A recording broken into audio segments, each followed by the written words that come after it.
Thanks very much, Eve. It's great to be here. I was just going to introduce a little bit with my own social enterprises work on climate change. Back in 2019, we've kind of switched our work towards running deliberative citizens' assemblies and juries, particularly on climate change. And we've run 5 or 6 over the last few years in different parts of the UK.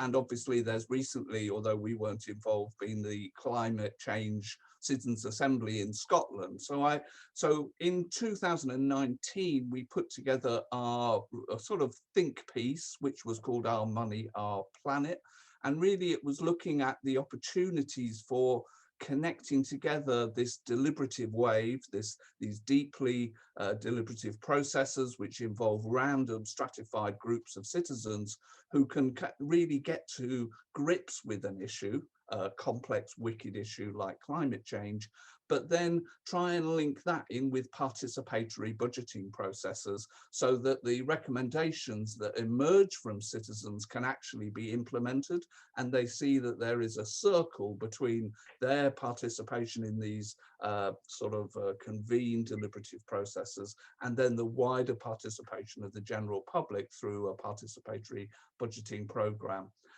We're doing a little bit of work, particularly with youth at the moment in Scotland. So we've got a Democracy Pioneers project working with young people in the city of Glasgow. And that's using another approach to deliberative democracy called legislative theatre, which is a mechanism that emerges from Brazil in the theatre of the oppressed originally, but is really about how do we create compelling narratives that are led by the lived experience of young people and how they feel about climate change. And I'm aware within the UK there is some other emerging work on climate change. We have new funds which are coming to local authorities called carbon levies, which are paid by private businesses as part of planning frameworks. And so there's some initial work led by Mutual Gain on how those funds that come from the private sector might be directed through citizen engagement in some way or another. If we can go to the next slide.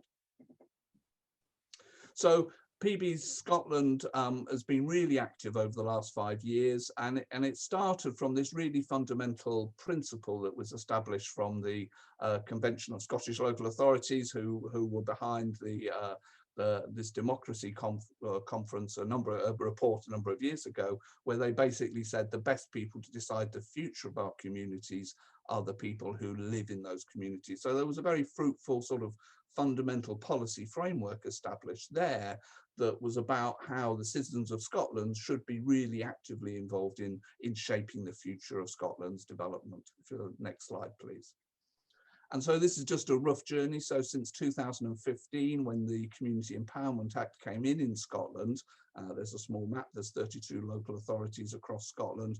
There was a load of work which led to the agreement between COSLA, the Convention of Scottish Local Authorities, and the Scottish Government that 1% of all local authorities spending would be directed through PB. It could go further than that, but that was the commitment, and all 32 local authorities signed up to that. Since that day, we've been moving towards developing the PB Equalities Framework, so really trying to make sure that PB is linked into reducing inequalities between young people in performance in schools or fuel poverty or many other forms of social exclusion.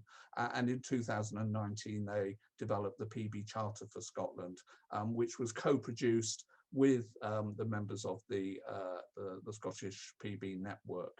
So last slide there. So just wanted to give you a flavour that PB's been going on for a long time in Scotland, but it's really important to say that there is no specific PB climate change project at scale yet, although I think we've built a really strong foundation to do that.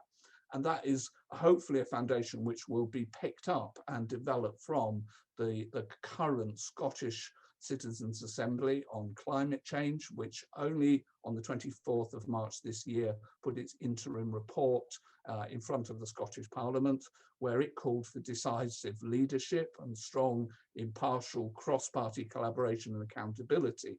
And I think this is really indicative that citizens see that the pace of change is required.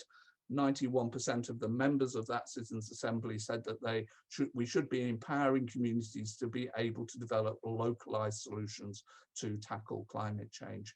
But the challenge is yet that these are complex and wicked issues, and I think it's fair to say that there hasn't been sufficient progress yet in Scotland. So that was just my 4 slides. We can leave it there, sitting there, whilst I hand over to either Oliver or Katie to pick up for the next 5 minutes.